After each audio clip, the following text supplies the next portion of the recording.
Hello, and welcome back to my continuing coverage of Sunnova's second set of books. Today, we're going to be digging into some of Sunnova's securitizations. A crucial part of Sunnova's financing is that it securitizes and sells its solar systems. These securities are rated by a rating agency. In this case, that rating agency is Kroll, and Kroll releases pre-sale reports that describe a security that is for sale. These pre-sale reports, usually just called pre-sales, should be essentially or literally identical to the security that is actually sold. Now, the main reason I'm making this video is that if you cross-reference a pair of Kroll's pre-sale reports with Sunnova's second set of books, you will find an irregularity that is not only extraordinarily bizarre, but it should be statistically impossible, and it's about something that's very important. So I'm not going to opine on why this irregularity occurred, but I did really want to show this one thing in a video. I do, of course, have my suspicions about what went on here, but if my suspicions are right, that should quickly come out in Sunnova's upcoming bankruptcy hearing anyways. And I'm going to start with Kroll's 2021-1 pre-sale report. And if we go to page 13, we can see that in this deal, there are reportedly 20,981 solar systems and 2,454 battery systems. On the next page, and we're going to zoom in here, we can see that of the 20,981 solar systems in this deal, 2,454 are lease storage customers, which is the exact same as the number of battery systems. They're identical numbers. And if we go over here, we can see that these lease storage customers are valued about 50% higher than the other customers, which is also consistent with them having a battery. What this means is that all of the batteries in this deal are in the lease storage category, and none are in any of the other categories. So right off the bat, let me bring up that flow chart from the last video. Here in the hidden data, lease storage means a battery-only customer. However, when Sunnova reports numbers to investors, these battery-only lease storage customers are moved around with plugs and reported as a solar customer here, and then valued as though they were a customer with a solar system and only a solar system right here. In Kroll's pre-sale reports, however, lease storage means a customer with a battery and a solar system, which only matches this version of Sunnova's numbers over here. Personally, I find it very strange that the same label can mean so many different things. What's up with that? The second issue here is, where are the PPA battery customers? Remember, a quirk of residential solar is that PPA batteries essentially do not exist, but PPA battery customers do exist because customers can mix and match purchase options. So if a customer with a PPA solar system acquires a leased battery, where would they be counted here? All of the customers who have batteries are sorted by solar system here and then denoted as a lease customer down here. So that would, at face value, imply that none of the PPA customers ever acquired a battery. And I mean, there are a couple ways such mix and match customers would not make their way into this securitization, but it would be kind of rare and awkward. And just logically speaking, so many PPA customers should have acquired batteries that their absence in the securitization would just strike me as implausible. Now, I know a lot of people might say, well, hey, this isn't Sunnova's report, this is Kroll's report. But a lot of the numbers in Kroll's report are based on representations made by Sunnova. And again, both Sunnova and Kroll are describing Sunnova's customers. So these should be very similar. But not only does the customer categorization in Kroll's pre-sale report look questionable, essentially at face value, but it reproduces the same logical flaw that is in Sunnova's second set of books.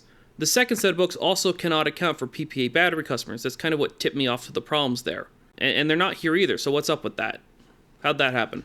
But the real thing I wanted to show you wasn't that some stuff doesn't seem to add up when it should add up. What I really wanted to show you is that there is some stuff that does add up when it's not supposed to add up.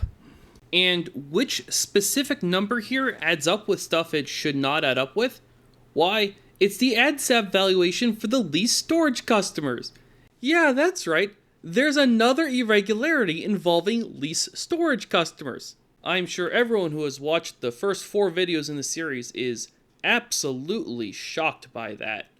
Now let me show you how it adds up with stuff it shouldn't add up with. So, down here I have Sunnova's estimated gross total customer value at a 6% discount rate. And up here I have the secret version of Sunnova's cumulative customer numbers. This is the version Sunnova was hiding from investors. Except I went ahead and deleted the service and cash sale customers because they are valued at or near $0.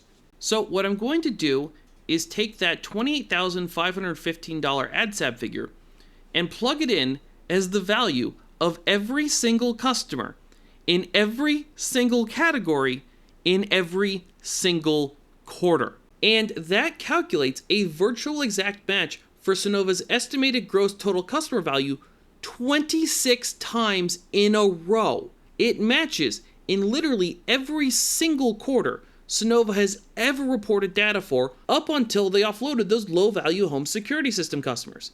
And I talked about the problem with those customers in the last video. Just as a reminder, Sunnova's estimated gross total customer value is not some obscure or random number. It is, for all practical intents and purposes, Sunnova's enterprise value. It's very important. Now, it makes no sense that these numbers add up, and if you start to think about it, it makes even less sense. The ADSAB valuation in Kroll's pre-sale report is describing a customer who has a battery and a solar system. But in Sunnova's second set of books, Sunnova has customers with batteries, customers with solar systems, and low-value customers with neither batteries nor solar systems, but Sunnova does not record customers who have batteries and solar systems. Sunnova told Forbes they do, but the second set of books says Sunnova doesn't. But that is beside the point here, because Sunnova does not even use ADSAB to value its customers in its financial statements. ADSAB is a Kroll construct. Yet, somehow, if you take the ADSAB out of that pre-sale report and plug it in as the average value of a group of materially different customers who are valued using a completely different method, it somehow adds up 26 times in a row. These numbers should have essentially no relationship with each other, but they certainly seem to. Now, you might think this is some wild coincidence, and my question to you then is, why can I do it again? Now, I want to make something clear here. I did not cherry pick these two pre-sale reports. These just happened to be the only two Kroll pre-sale reports with battery systems that I was able to find. There are reports that I don't have that I assume there are battery customers in, but I would have to pay a ridiculous amount of money to access those. So, if I go into this pre-sale report and take the average ADSAB, which is $33,205, you can calculate it off the numbers on page 16, and plug that in as the value of every single Sunnova customer minus the worthless surface and cash shell customers in every single category in every single quarter that Sunnova has ever reported data for, it matches the estimated gross total customer value for the same 26 consecutive quarters, but this time it's at a 4% discount rate. So I mean, yeah, this stuff adds up 26 times in a row at two different discount rates. Isn't that strange? It seems remarkably implausible given how these numbers are supposed to have essentially nothing to do with each other. It's so bizarre, isn't it? Yeah, what are the odds? Now, as I mentioned at the beginning of this video, I do have a couple theories about how this irregularity came to exist, including one particular thing I'm pretty bloody suspicious happened, but which theory, if any, is correct, should be answered pretty soon in the upcoming bankruptcy hearings for Sunnova. Anyways, thank you for watching. If you like and comment, the algorithm will promote this video to more people and help get this information out there. I have one more video planned in the series specifically covering Sunnova's second set of books, but I am sure I will be making more videos about the mess with residential solar as the industry continues to collapse.